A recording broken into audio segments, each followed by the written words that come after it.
بسم الله الرحمن الرحيم اللهم صل وسلم وبارك وأكرم وأنعم على سيدنا وحبيبنا ونبينا محمد وعلى آله وصحبه وسلم تسليما عدد ما أحاط بعلمك وخط به قلمك وأحصاه كتابك وارض اللهم عن ساداتنا أبي بكر وعمر وعثمان وعلي وعن الصحابة أجمعين وعن التابعين وتابعهم بإحسان إلى يوم الدين. Amma ba'd, assalamu alaikum wa rahmatullahi wa barakatuh. Bienvenue à toutes et tous en direct sur la page Facebook Mohammed, sur la chaîne YouTube Oustad Marwan et sur le TikTok pour un nouvel épisode de notre bien-aimé, sur notre bien-aimé prophète Mohammed sallallahu alayhi wa sallam. Après une petite pause qui était nécessaire pour moi, nous voilà de retour autour de la vie de cet homme qui a changé la face de l'humanité, de cet homme qu'Allah Ta'ala nous a envoyé comme étant une rahmatan lil alamin, une rahma, une miséricorde pour l'humanité. Cet homme qui est le bien-aimé sallallahu alayhi wa sallam, cet homme qui est ma'soum, qui est infaillible, cet homme qui est khayru khalqillah, le plus aimé de Allah Ta'ala, cet homme qui est la meilleure des créatures que Allah Ta'ala a créé pour nous. Cet homme qui est Mohammed sallallahu alayhi wa sallam, pour lequel l'humanité entière, en tout cas celles et ceux qui sont croyantes et croyants dans le règne animal, végétal, humain, sont en train de prier et de le louer. Celui que les anges louent et le louent et prient pour lui, Mohammed sallallahu alayhi wa sallam. Et notre bien-aimé, alayhi salam, on a vu jusqu'à présent, bien avant sa naissance, et on a continué au fur et à mesure des événements, jusqu'à arriver à la bataille de Uhud, qui a été une bataille qui était difficile pour le prophète sallallahu alayhi wa sallam et qui nous a pris 5 parties. Les 5 derniers épisodes étaient autour de cette bataille-là. Et nous sommes donc maintenant à la suite de cette bataille-là, après la bataille, j'allais dire les événements de Uhud. Et bien sûr, comme à chaque fois, il y a le chat qui nous rejoint pour le cours. Comme à chaque fois, lorsqu'on essaye de faire court, l'objectif et de tirer des enseignements et des moralités, désolé pour le bruit, de tirer des enseignements et des moralités. Apprendre la vie du prophète, c'est cela. Il ne sert à rien pour une croyante ou un croyant simplement de lire et de se dire « Ok, le prophète a eu la bataille de Uhud, ça s'est passé de cette manière-là, il s'est passé ça après Uhud » et de ne pas en tirer des conséquences, des enseignements, des moralités de manière à vivre avec. Si Allah Azza wa Jal nous a envoyé notre bien-aimé sallallahu alayhi wa sallam, c'est pour que nous puissions marcher sur ses pas, c'est pour que nous puissions faire en sorte de lui ressembler, c'est pour que nous puissions puiser de sa vie des enseignements, des faits qui vont nous aider au quotidien. Et vous verrez, bi'idnillah, je n'ai pas l'habitude, je crois d'ailleurs c'est la première fois que je vais le formuler de cette manière-là, mais à la fin de ce cours-là, justement, il y a une information, il y a quelque chose qui va nous permettre de vivre avec tout le long, bien sûr, on va essayer d'en donner, mais il y a une petite mention spéciale, un petit plus à la fin de ce cours-là. Donc je vous invite soit tout simplement ne pas regarder en direct et regarder le replay sur la page Facebook ou bien sur YouTube, ou bien de rester avec nous, Inch'Allah. Aujourd'hui, on va faire un épisode où on parle des massacres qu'ont connus les musulmans à l'époque du prophète sallallahu alayhi wa sallam. Il ne s'agit pas d'une liste exhaustive, on va en voir 2, les massacres de Bir el-Ma'ouna et de Al-Raja'i. Ces 2 massacres qui ont été des massacres terribles, où 80 compagnons ont perdu la vie, parmi les plus grands compagnons qui connaissent la religion et qui maîtrisent les sciences islamiques, parmi lesquels Ahl Suffa. Ahl Suffa qui a fait l'objet de tout un épisode avec nous, donc je vous invite à revoir sur YouTube ou bien sur la page Facebook Mohammed, dans lesquels on a parlé de Ahl Suffa, qui sont une catégorie de compagnons instruits, savants, et qui étaient autour du prophète sallallahu alayhi wa sallam. Eh bien, ces massacres que nous allons voir aujourd'hui, il y a eu le massacre de 80 compagnons, dont 70 font partie de Ahl Suffa. Le premier massacre, c'est celui de Bir el-Ma'ouna. Bir el-Ma'ouna, il intervient lorsque un homme qui vient du Najd, qui est une région d'Arabie, vient voir le prophète sallallahu alayhi wa sallam à Médine. En réalité, il ne vient pas directement à la rencontre du prophète, il vient à Médine pour le business, pour les affaires, et le prophète sallallahu alayhi wa sallam est mis au courant de son arrivée dans la ville. Lorsqu'il est mis au courant de son arrivée dans la ville, Nabi alayhi salam va tout entreprendre, tout faire pour essayer de convertir cet homme, mais qui est Abu al-Barra ibn Malik, quand je dis il va tout faire pour le convertir, ce n'est pas en le forçant, ce n'est pas en l'attrapant, ce n'est pas en le coinçant, ce n'est pas en ne lui donnant pas le choix. Il est libre de venir dans l'État musulman de Médine, comme le relate ce récit que l'on va voir. Il n'est forcé en rien et on ne regarde pas son identité religieuse, on ne regarde pas ses pensées, on ne regarde pas son idéologie. Il est libre de venir faire ses affaires, son business à Médine, comme il l'entend, comme il le souhaite. Mais Nabi alayhi salam veut profiter de l'occasion, désolé, le chat, j'ai peur qu'il fasse une dinguerie, il veut profiter de l'occasion, Nabi alayhi salam, pour essayer de lui prêcher ce qu'on appelle la bonne parole, de lui prêcher l'islam, de lui faire ad-da'wa ilallah. Et au fur et à mesure de sa conversation avec lui, ce chef du Najd, le Najd juste avant, pour comprendre pourquoi le prophète alayhi salam veut faire énormément d'efforts pour essayer de le convertir, sans le forcer encore une fois, c'est parce que le Najd est beaucoup plus grand que Makka et le Madina combinés, et en nombre d'habitants et en surface. C'est donc un grand plus pour l'islam si le Najd va rentrer dans l'islam et va se convertir à l'islam. Surtout qu'à l'époque, les Arabes avaient cette coutume-là, que si le chef fait quelque chose, eh bien l'ensemble du groupe, l'ensemble du village, de la tribu, de la société va le suivre sans trop poser de questions. Ils partent du principe, on lui fait confiance car il est notre leader. S'il se convertit donc, alors les gens vont se convertir par la suite. Voilà pourquoi Nabi alayhi salam va essayer de tout faire pour essayer de le convertir. Et il va le faire, il faut le préciser, jamais le prophète alayhi salam n'a tenu de meeting, jamais le prophète n'a organisé, si vous voulez, des portes ouvertes dans lesquelles il va essayer de convertir les gens de cette manière-là.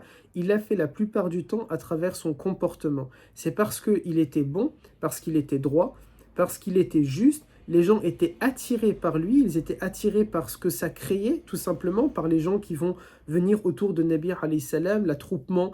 Et c'est comme ça, ensuite, lorsqu'ils viennent vers lui, alayhi salam, alors il va leur faire da'wa et il va leur expliquer l'islam, il va leur expliquer les principes de cette religion. Et à la fin de cette conversation avec Al-Barra, ce dernier va demander au prophète, il va lui dire, écoute, moi je ne suis pas totalement convaincu par l'islam, mais ça m'attire. Je suis ouvert à la conversation, ouvert à la discussion, mais là je dois partir, je dois rentrer dans le Najd. Envoie avec moi des compagnons qui vont m'en dire plus et qui vont m'enseigner cette religion. Nabi alayhi salam, il va choisir la crème de la crème. Il va choisir les meilleurs compagnons qu'il peut assigner à cette tâche-là. On ne parle pas de meilleurs dans le mérite et dans la valeur, sinon il aurait envoyé par exemple Abu Bakr, Omar, Othman ou Ali, que vous connaissez tous, mais il va envoyer la crème de la crème pour cette mission-là spécifique qui est d'enseigner la ilaha illallah et qui est d'enseigner l'islam. À ce moment-là, il va choisir 70 compagnons parmi Ahl Suffa. Ahl Suffa, qui sont des compagnons qui sont, on l'a déjà évoqué, mais qui sont très pieux, qui sont ce qu'on appelle maintenant par exemple le tasawuf, qui sont baignés dans le dhikr, qui sont baignés dans la ibada et qui sont constamment autour de Nabi sallallahu alayhi wa sallam. Lorsqu'ils vont se rendre avec cet homme dans le Najd, ce que le prophète alayhi salam à ce moment-là ne savait pas encore, ou bien il le savait et il a quand même laissé faire parce que c'était une destinée, mais probablement c'est ce que le prophète alayhi salam ne savait pas encore à ce moment-là, c'est qu'ils allaient être assassinés. Lorsqu'ils vont arriver au puits de Bir al-Ma'ouna pour se reposer, les 70 compagnons veulent en profiter pour commencer si vous voulez, leur premier cours, pour donner le premier cours de religion aux habitants du Najd. Et avant de le faire, par courtoisie, mais aussi parce que leur objectif est intact, il est sincère, c'est d'amener la ilaha illallah dans le cœur des individus, sans les forcer. Mais c'est de réveiller cette fitra. Nous pensons en tant que croyantes et croyants, nous pensons en tant que musulmanes et musulmans, que nous avons tous quelque chose en nous, croyants ou pas croyants, musulmans ou pas musulmans, n'importe quelle que soit votre nationalité, votre origine. Je ne sais pas s'il y a des gens, souvent sur TikTok, il y a des haters qui ne sont pas musulmans et qui me regardent pour mettre pas mal de mauvais commentaires. Pour l'instant, j'en vois pas, masha'Allah. Ce que j'allais dire, c'est que nous pensons que n'importe quel individu, y compris ces haters-là, il y a la fitra qui est un sentiment inné à l'intérieur de nous-mêmes, qui veut nous mener vers la ilaha illallah, qui veut rencontrer Allah Azza wa Jal. Eh bien, c'est en réponse à ça, finalement, naturellement par rapport à ça, qu'ils vont décider d'envoyer une invitation à un homme dont j'ai oublié le prénom, mais je vais vérifier pour ne pas dire de bêtises, qui est Amr ibn Tufayl. Ils vont dire à Amr ibn Tufayl de venir pour lui aussi écouter ce cours-là, et peut-être que ça va lui donner envie de se convertir. Mais qui est Amr ibn Tufayl pour comprendre ce qui va se passer? Amr ibn Tufayl, c'est un homme que le prophète alayhi salam a rencontré quelques mois auparavant, avant ces événements de Bir al-Ma'una et d'Ar-Raja'i, et le prophète alayhi salam lui a proposé de se convertir à l'islam. Sauf que Amr ibn Tufayl était intéressé par l'islam pas pour de bonnes raisons, mais pour une raison politique et pour des raisons militaires, pour des raisons de pouvoir. Et bien sûr, le prophète alayhi salam a refusé. En quelque sorte, vous voyez comme quoi il n'y a pas un islam politique, puisque le prophète a refusé cette alliance politique. Amr ibn Tufayl dit au prophète alayhi salam, je me convertis à condition que tu me donnes l'autorité sur toute une région, donc je prends un pouvoir politique avec cette conversion-là. Et il demande à Amr ibn Tufayl également à ce que le prophète l'intronise comme étant son successeur naturel le jour où le prophète allait décéder. Bien sûr, le prophète a refusé parce qu'il n'y a pas de compromission par rapport à ça, il n'y a pas de chantage par rapport à ça, et donc Nabi alayhi salam va refuser ce chantage-là. En refusant ce chantage-là, désolé pour le bruit qu'il y a derrière, c'est toujours le chat, en refusant ce chantage-là, Amr ibn Tufayl a nourri, si vous voulez, une certaine forme d'animosité, de haine, de rejet de la personne du prophète alayhi salam et des compagnons de manière générale et de l'islam de manière encore plus générale. Et lorsqu'il a ce compagnon-là parmi les 70 qui sont envoyés dans le Nejd, qui vient lui proposer est-ce que tu veux assister à ce cours-là, Amr ibn Tufayl, parce que c'est un criminel, parce que c'est pas quelqu'un de correct et de bon, et bien tout simplement il va tuer ce compagnon-là et il va lever une armée de 600 soldats pour aller marcher sur les compagnons qui sont situés aux abords du puits de Bir el-Ma'ouna. Je pense que le chat va s'amuser à nous embêter avec le bruit, désolé, il y a un gros paquet de croquettes neufs derrière, et il a senti l'odeur, je pense, et du coup il va rester un petit moment, donc désolé pour les petits bruits si vous regardez le cours en direct ou bien en replay. Il va à ce moment-là rassembler, on a dit, ces 600 soldats et ils vont arriver au puits. Et arrivés au puits de Bir al-Ma'ouna, ils vont assassiner les 69 compagnons qui sont toujours là. Donc ils étaient 70, on a dit, et l'un d'entre eux, qui a été le messager, a été tué. Lorsqu'ils arrivent, en réalité, il y a 3 compagnons qui vont réussir à ne pas être assassinés directement. On reprend le chiffre, 70 compagnons de base. Un qui est envoyé en tant que messager à Amr ibn Tufayl, il est assassiné directement. Il est censé en rester 69 donc dans les puits de Bir el-Ma'ouna. Mais sur les 69 qu'il y a, 2 ne seront pas là présents au moment du massacre. Ils sont partis pour faire quelques affaires à eux avant de pouvoir revenir. Lorsque Amr ibn Tufayl arrive avec les 600 soldats, il massacre l'ensemble des compagnons et ça nous fait penser aux différentes tueries de masse qu'il peut y avoir. Quelles que soient les victimes, les auteurs sont toujours les mêmes. Ce sont des criminels, ce sont des assassins, ce sont des monstres, ce sont des personnes odieuses, si on peut appeler ça d'ailleurs une personne. Jamais l'islam n'a commandé une tuerie de masse. Jamais l'islam n'a cautionné cela. Et ça va énormément affecter Nabi alayhi salam, mais pas parce qu'ils sont ses élèves et ses compagnons, parce qu'il s'agit de victimes innocentes. Ce sont ce qu'on appelle des scholars, des personnes qui sont tout simplement érudites, qui sont venues pour enseigner leur religion, la religion, et ils se retrouvent assassinés, massacrés. Quelles que soient les victimes d'un massacre, elles sont les victimes d'un massacre et elles ne méritent pas de mourir de cette manière-là. Quand je dis elles ne méritent pas, c'est-à-dire tout simplement, quelles que soient leurs idées, quelle que soit leur idéologie, quelle que soit leur religion, quelle que soit leurs pensées, quelles que soient leurs aspirations, personne ne mérite d'être assassiné. Encore plus du coup, c'est pas pour minimiser la vie des autres, mais encore plus lorsqu'il s'agit des meilleurs des hommes que la terre ait portés, à savoir les compagnons du prophète sallallahu alayhi wa sallam. Et ça ne veut pas dire que je minimise la perte d'une autre vie ou d'une autre personne, mais forcément, puisqu'on les aime plus, vous savez, quand il y a quelqu'un qui décède de manière innocente, ça peut nous toucher, mais ça nous touche forcément encore plus si cette personne, on l'aime, si cette personne, on la connaît, si cette personne, on est attaché, etc. etc. C'est dans ce sens-là que je le dis, de manière à ce que ce soit clair et qu'il n'y ait pas de malentendu. Donc, 2 compagnons ne seront pas présents, et un des compagnons qui était parmi les 66 qui sont encore là, lui était resté vivant. Il a feinté en faisant penser qu'il était mort, mais à la fin, ils ont trouvé inévitablement qu'il était bel et bien vivant, et donc ils vont décider de le tuer. Qui sont donc les deux autres compagnons qui vont réussir à survivre à ce massacre? Il s'agit de Amr ibn Umayya et de Al-Mundhir ibn Muhammad. Mundhir ibn Muhammad, ce n'est pas le fils du prophète Muhammad sallallahu alayhi wa sallam, mais c'est un autre compagnon qui s'appelait Muhammad et qui a donné naissance à son fils en l'appelant Al-Mundhir, et donc c'est devenu Mundhir ibn Muhammad.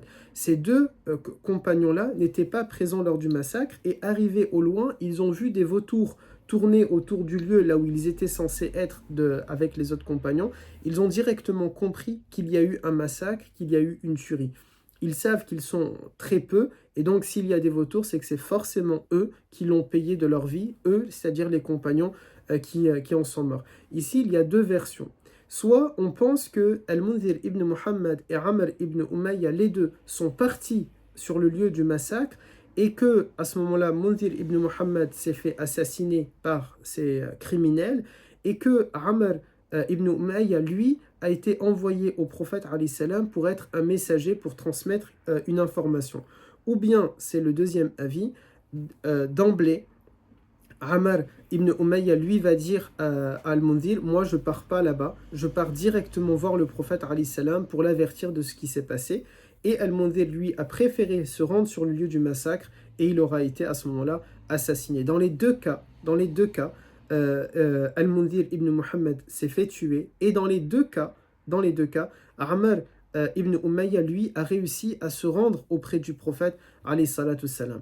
Sauf que sur le chemin, lorsque Amr ibn Muhammad va à la rencontre du prophète, Amr ibn Umayya, va vers le prophète sallallahu alayhi wa sallam, il va rencontrer deux soldats qui appartiennent à la tribu de cet odieux personnage que nous avons cité, et qui est Amr ibn Tufayl. En les voyant, il prend peur, il sait que c'est Amr ibn Tufayl qui a organisé ce massacre, il sait que c'est lui qui a ramené ces 600 soldats pour les massacrer. Comment il le sait? Parce que tout simplement, il était peut-être sur le champ de bataille, il a vu les différents étendards, et donc il prend peur et il décide de les tuer sans les questionner, sans rien du tout. En faisant cela, il ne savait pas qu'il s'agissait en réalité de deux vies innocentes, qu'il s'agissait de deux personnes qui n'avaient rien à voir avec le massacre, combien même il s'agit de leur armée, l'armée de Amr ibn Tufayl, qui avait assassiné les compagnons. Et ça nous rappelle, sans rentrer dans la politique, mais ça nous fait penser à certains événements et à certaines histoires. L'armée, c'est l'armée. Mais c'est-à-dire lorsqu'il y a deux États qui se font la guerre, ce sont deux États qui se font la guerre. Lorsqu'il y a une armée régulière qui fait face à une armée régulière, qu'on l'aime ou qu'on n'aime pas, qu'on soit pacifiste ou, je sais pas, avec un esprit guerrier, on peut comprendre, ou en tout cas, c'est bizarre de le dire de cette manière, mais on pourrait relativiser le fait en se disant, bon, ce sont deux armées régaliennes qui sont en train de se faire face, c'est leur métier, c'est leurs aspirations, et elles sont entre les mains soit d'un fou furieux, soit elles obéissent à un chef d'état-major qui lui est correct, mais qui forcément doit défendre sa terre. Mais les victimes innocentes, les civils, eux n'ont rien demandé. Et donc ça, c'est pas normal qu'une armée va assassiner, massacrer des soldats. Oui, on peut le déplorer, mais encore plus lorsqu'il s'agit de victimes, lorsqu'il s'agit de civils innocentes qui, eux, n'ont rien demandé. Et ici, c'est ce qui s'est passé avec les compagnons qui sont morts, mais aussi, parce qu'il faut le dire, même lorsqu'on commet des erreurs, et bien là aussi avec ce compagnon qui est Amr ibn Umayya, qui va tuer deux vies innocentes. En les tuant, il va voir qu'ils avaient un parchemin à l'intérieur de eux, qui est un parchemin qui a été signé par le prophète sallallahu alayhi wa sallam, avec son cachet, avec sa bague, qui leur assure la protection pour passer dans cette zone-là.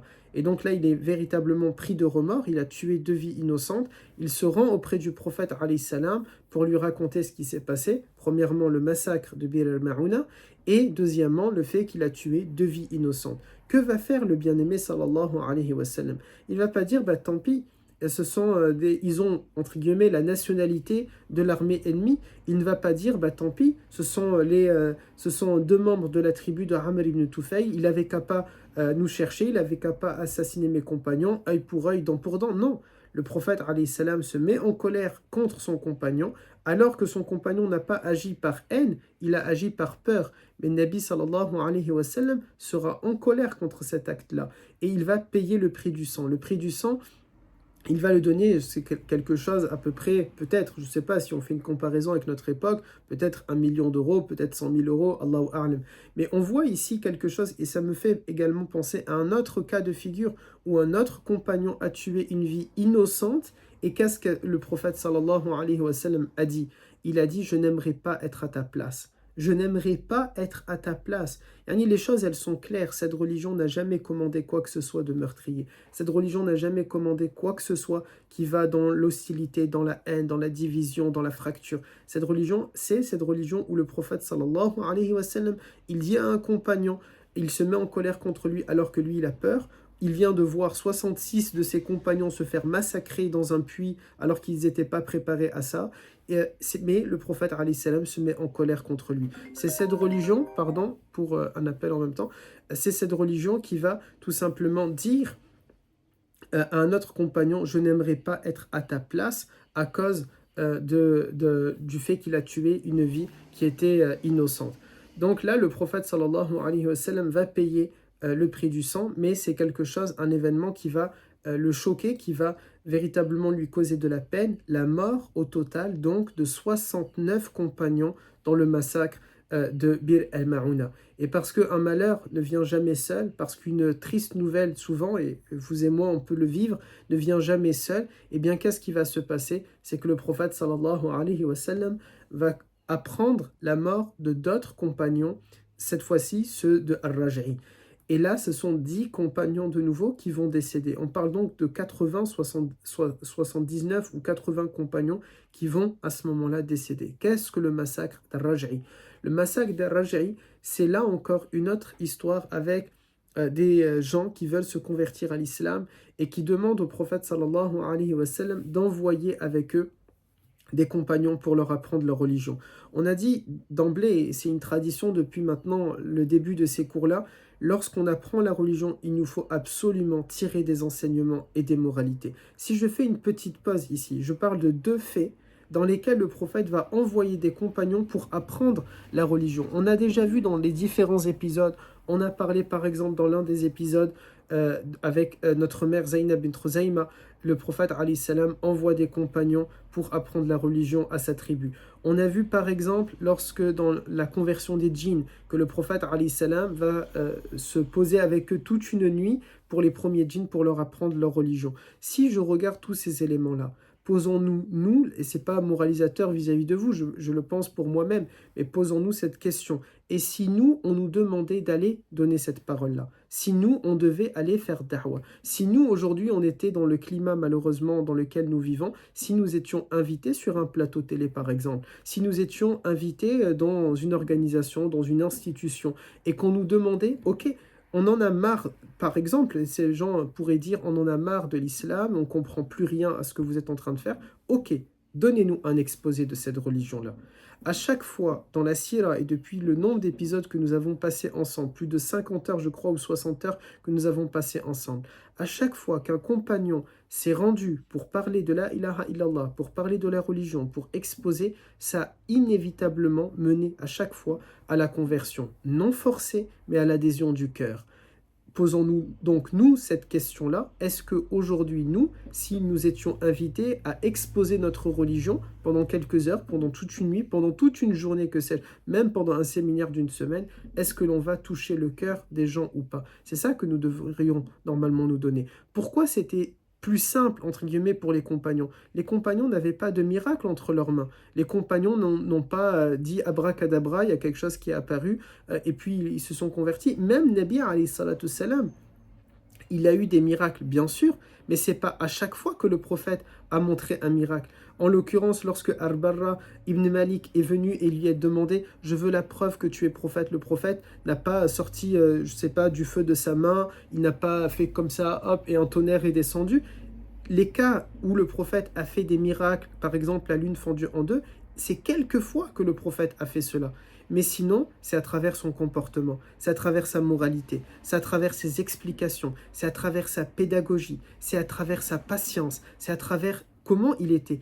Et les compagnons ont compris c'est quoi vivre la sunna, marcher dans la sunna, parce qu'ils l'ont fait, ils l'ont appliqué dans leur vie. Et c'est ça qui va faire que lorsque Abu Bakr parle avec Uthman quelques minutes, Uthman dit la ilaha illallah Muhammad Rasulullah. C'est ça qui fait que, si ma mémoire est bonne, je crois elle s'appelle Atiqa, la sœur de Omar, ou la femme de Abu Hudayfa, j'ai oublié son prénom, mais elle va parler un peu, quelques minutes, avec Omar ibn al-Khattab, qui était pourtant déterminé à tuer le prophète, alayhi salam, et il va se convertir. C'est dans leurs paroles, à travers leur comportement, à travers leur passif, si vous voulez, dans leur manière d'être et de vivre au quotidien, alors les gens avaient confiance en eux. Et donc, lorsqu'ils vont parler, lorsqu'ils vont exposer la religion, alors ces futurs convertis vont les croire. Et donc ça, c'est l'une des manières comment tirer des enseignements et des moralités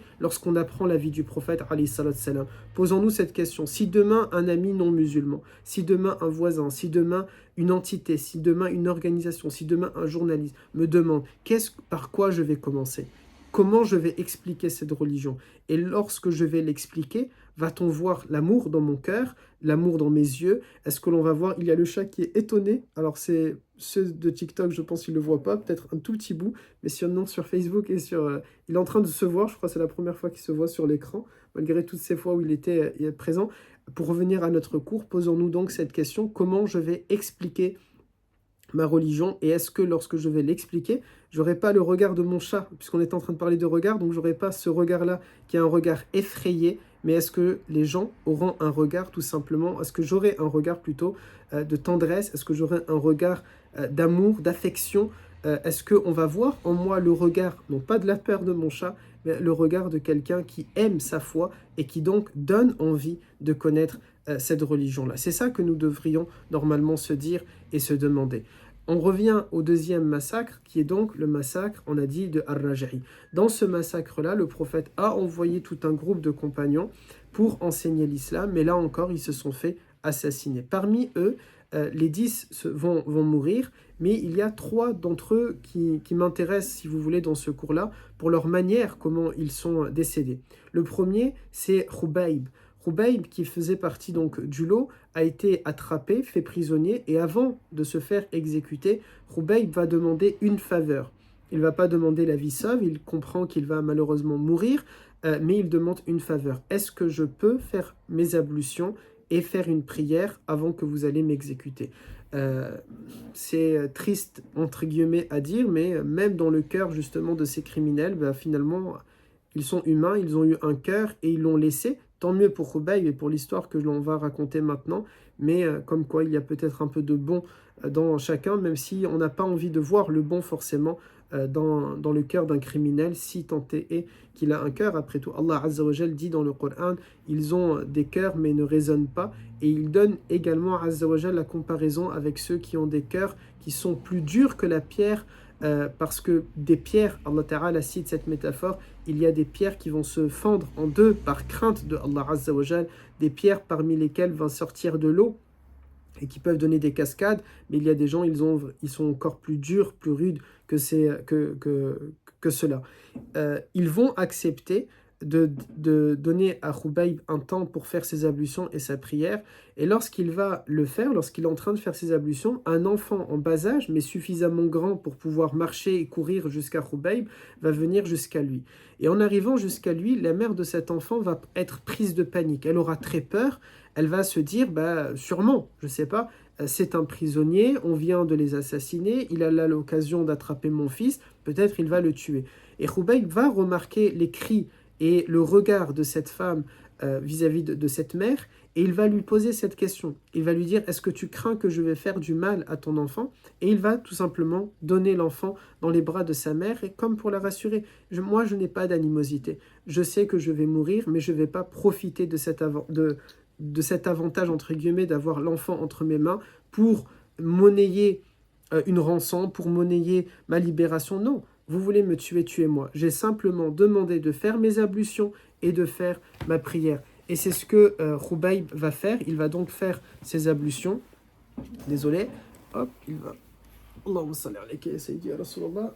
Comme ça, peut-être il va remonter, je ne sais pas. Il va simplement demander de faire ses ablutions et sa prière. Lorsqu'il fait ses ablutions, et ensuite il va faire sa prière, en faisant sa prière, il va la hâter. Si vous voulez, il ne va pas rester longtemps en train de faire sa prière. Et en finissant, il va leur dire j'ai craint que vous allez penser que les compagnons de Mohammed, que les compagnons du messager de Dieu sont craintifs vis-à-vis de ça, vis-à-vis de la mort. Alors c'est pour ça que j'ai hâté rapidement ma prière pour ne pas que vous allez penser ça.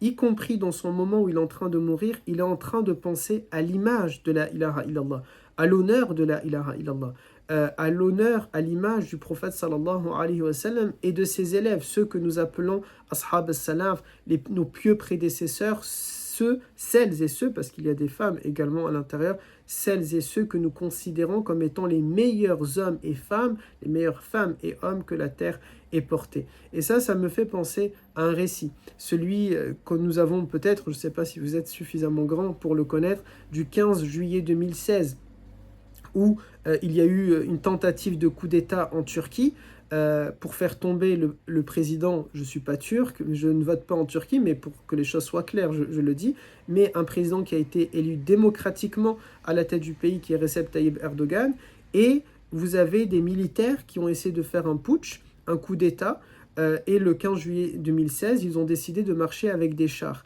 Et vous avez en Turquie, notamment à côté de la mairie d'Istanbul, dans le quartier Fatih, vous avez une reconstitution des maquettes, des statues plutôt, des statues d'individus qui sont en train de faire le dos. Pourquoi ils sont en train de faire le dos? Parce que justement, le 15 juillet 2016, il y a eu des gens qui ont fait leurs ablutions, ils se sont dit, ça y est, on va mourir, les militaires vont arriver au pouvoir, et c'est jamais bon en général quand un militaire prend le pouvoir quelque part, sauf quand c'est pour libérer un pays, mais là la Turquie n'était pas envahie. Et du coup, ils ont fait leurs ablutions par peur de mourir sans avoir leurs ablutions. Ils n'ont pas eu peur de la mort, mais ils ont eu peur de mourir sans être ala wudu. Ils ont eu peur de mourir en rencontrant Allah Azza wa Jal dans un état de janaba, dans un état peut-être où ils sont impurs, au sens religieux du terme bien sûr, c'est-à-dire avec une najasa. Et Khubayb était de cela, Khubayb était de cette trempe-là. Ils se sont peut-être inspirés de l'histoire de Khubayb, Allahu a'lam, et rahimahumullah, à eux, et bien sûr, radiyallahu anhu, à Khubayb. Parmi les autres compagnons qu'il y avait dans le massacre de Ar-Raj'i, il y a Zayd. Zayd, c'est un compagnon qui s'est fait attraper, et avant d'être assassiné, avant d'être exécuté, il va être transporté dans plusieurs villages, et notamment à Mecca. On va le faire tourner comme ça autour de la Kaaba pour l'exhiber, et pendant qu'on le tourne, forcément, vous vous en doutez, on est en train de l'insulter, de lui cracher dessus, de lui jeter des pierres, de le torturer, de le faire saigner. Et au moment où on veut lui porter le coup fatal, parce qu'on est en train de se rendre compte simplement il va mourir des suites des blessures qui sont en train de lui infliger, ils vont lui dire « Est-ce que tu n'aurais pas aimé que Mohammed soit à ta place ?» Et Zayd va dire « Pour rien au monde », et il le dit avec détermination, avec force, « Pour rien au monde, j'aurais aimé que ce soit le prophète qui soit à ma place. » Et ça va, cette parole qui peut être anodine, elle va, si vous voulez, elle va inspirer quelque chose d'assez... quand je dis bizarre, moi je le vois pas bizarrement, mais pour eux, c'était bizarre, ça va créer un sentiment de défaite. Parce qu'ils sont fiers de eux, ils ont assassiné les compagnons du prophète, ils sont tout fiers d'avoir exhibé Zayd dans la ville, mais cette parole, elle vient déstabiliser leur zone de confort. Cette parole, elle vient déstabiliser cet acquis, cette victoire qu'ils ont. Pourquoi? Parce qu'ils se rendent compte, pour la première fois, que les compagnons sont véritablement prêts à tout, les sahaba sont prêts à tout pour le prophète sallallahu alayhi wa sallam. Et ça leur met à l'intérieur de eux, alors qu'ils sont tout contents de leur coup, et ils pensent obtenir une parole contre le prophète, ils se retrouvent avec cette peur à l'intérieur de eux-mêmes, une crainte à l'intérieur de eux-mêmes. S'ils sont tous comme lui, on est mal barré. S'ils sont tous comme lui, alors les choses vont mal se passer. Et c'est ça qui va faire que à Uhud, puisqu'on est dans les événements juste après Uhud, les derniers épisodes étant Uhud, À Uhud, le prophète alayhi salam va retourner sur le champ de bataille le lendemain, mais ils ne vont pas venir parce qu'ils voient, malgré qu'ils avaient gagné la veille, ils voient une détermination du prophète sallallahu alayhi wa sallam. Ils sont craintifs vis-à-vis de ça et donc ils ne reviennent pas. Ils se disent peut-être, en tant que religieuses et religieux, je crois n'importe quelle religion est d'accord avec moi, on ne croit pas dans la chance, vous voyez, mais eux ils se disent à ce moment-là, peut-être il a gagné par coup de chance. C'était une chance et donc, mais peut-être il s'était dit ça et donc on ne va pas tenter le diable, on ne va pas retenter de perdre et voilà pourquoi ils ne se sont pas représentés sur le champ de bataille. Un autre compagnon qu'il y a eu dans les massacres d'Al-Raj'i, c'est, j'ai oublié, voilà, Asim ibn Thabit, je vérifie pour ne pas vous dire de bêtises et d'erreurs, Asim ibn Thabit. Ce compagnon, Asim ibn Thabit, là aussi, c'est un compagnon qui va être torturé, qui va être torturé, pour lequel on a voulu le torturer. C'est un compagnon qui a participé à la bataille de Uhud, qui était les 5 derniers épisodes, mais on ne l'avait pas évoqué volontairement. Asim ibn Thabit, lors de la bataille, parce que c'est tout simplement c'est l'armée, c'est de cette manière-là, il a tué un soldat Qurayshite à l'intérieur. Et en le tuant, la veuve que ce soldat a laissée a nourri une telle haine vis-à-vis de Asim ibn Thabit qu'elle va mettre un prix sur la tête de ce compagnon. Un prix qui était de 100 chameaux. Peut-être c'est quelque chose comme 1 million, 2 millions, je ne sais pas, mais c'était pour l'époque une énorme fortune que de posséder 100 chameaux. C'est quelque chose de très élevé. Et elle va dire, celui qui m'amène sa tête, mort ou vive, je vais lui donner 100 chameaux. Et donc, pendant tout ce temps-là, entre Uhud et les massacres de Bir al-Ma'una et d'Al-Raj'i, Asim ibn Thabit vit à Médine, mais il sait qu'on a mis de l'argent sur sa tête, mais il vit sa vie comme il est. Simplement, lorsqu'il est envoyé par le prophète alayhi salam pour aller faire da'wah dans une zone qu'il sait hostile à l'islam et à lui en particulier, lorsqu'il est en train d'essayer de se défendre avec les autres compagnons, il craint pour lui parce qu'il se dit, il sait que probablement on va le décapiter. Parce qu'on a mis un prix sur sa tête et non pas sur son corps. Et comme il craint cela, c'est pas, oui, il le craint, forcément c'est humain d'avoir peur par rapport à ça, il va faire une dua. Avant de mourir, il va faire dua, il va demander Ya Allah, dans la dua que j'ai notée, oh Allah, informe le prophète que nous étions sincères. Donc premièrement, il s'inquiète avant de mourir que le prophète sallallahu alayhi wa sallam puisse savoir, puisse être mis au courant que eux, dans leur travail da'watique, dans le fait qu'ils ont voulu transmettre le message, ils étaient sincères. Premièrement, c'est comment le prophète va penser de moi alors que je vais être mort. C'est quelque chose que nous aussi, nous devrions nous poser comme question. Encore une fois, le but étant de tirer des enseignements et des moralités. Donc, premièrement, est-ce que de dire Ya Allah, fait que le prophète sallallahu alayhi wa sallam va être au courant de notre action, que nous étions sincères. Et puis, il dit ensuite, et oh Allah, je te demande de protéger ta religion ainsi que mon corps. Il est soucieux de ce que le prophète pense de lui, il est soucieux pour la ilaha illallah, et donc il fait dua pour la religion. Là encore, des enseignements et des moralités, il nous faut tirer. Est-ce que nous faisons dua pour notre ummah? Est-ce que nous faisons, c'est pas question pour les musulmanes et les musulmans, est-ce que l'on fait dua pour cette religion? Est-ce que l'on fait un effort pour cette religion? Est-ce que on essaye de préserver cette religion dans le sens de lui donner une bonne image, dans le sens d'essayer de l'expliquer correctement, convenablement, etc. Et puis il demande dans son invocation, Ya Allah, fait que mon corps soit protégé. Et comment son corps va être protégé? Lorsque il est assassiné, directement Allah Ta'ala va envoyer une nuée de guêpes, je crois on dit nuée, une nuée de guêpes ou d'abeilles selon la version, qui vont encercler complètement son corps, il est lui maintenant recouvrir plutôt son corps complètement, et elles vont attaquer, les guêpes vont attaquer toute personne qui va s'approcher. Puis Allah Azza wa Jal va faire sortir une rivière de la terre qui va emporter le corps de Asim ibn Thabit et il ne sera de cette manière-là, il sera préservé et personne ne pourra le décapiter. Voilà un compagnon. Alors on pourrait se dire, je ne sais pas si celles et ceux qui ne sont pas musulmans pourraient se dire, mais c'est un peu bizarre ce récit. Non, on sait que de l'eau peut sortir de la terre, on boit de l'eau de Zamzam qui est sortie de la terre de cette manière-là, et c'est un miracle qui perdure jusqu'à aujourd'hui. Et dans un contexte un peu plus récent, peut-être pour que la métaphore soit plus simple à comprendre, nous avons bien vu que en Arabie, il y a des rivières qui sont sorties un peu partout du désert ces derniers mois.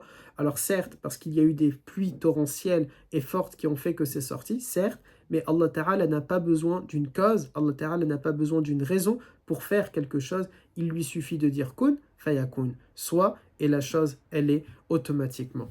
Enfin, le prophète sallallahu alayhi wa sallam, lorsqu'il va être mis au courant de ces événements, non seulement ceux de Bir al-Ma'una et ceux de Ar-Raja'i, il aura une telle peine, une telle tristesse que le prophète, et c'est ça ce qui était au début du cours, je vous ai dit, essayez de rester jusqu'à la fin du cours, sinon tant pis, il y aura le replay ou des extraits.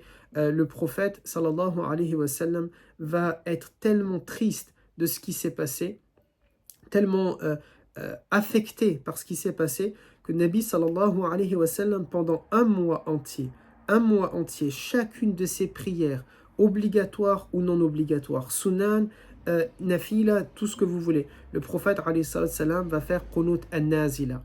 Qunut an-nazila, pour que vous compreniez, il s'agit de quoi? Avant que je le dise, wallahi, billahi, tallahi, cette religion, elle a tellement de choses, nous avons tellement de choses entre nos mains que malheureusement nous n'utilisons pas. Il y a tellement de versets mathalin dans le Coran que nous pouvons lire afin d'obtenir ceci, que nous pouvons faire afin d'obtenir cela. Des athkar, des dhikr, des salat ala nabi, des istighfar.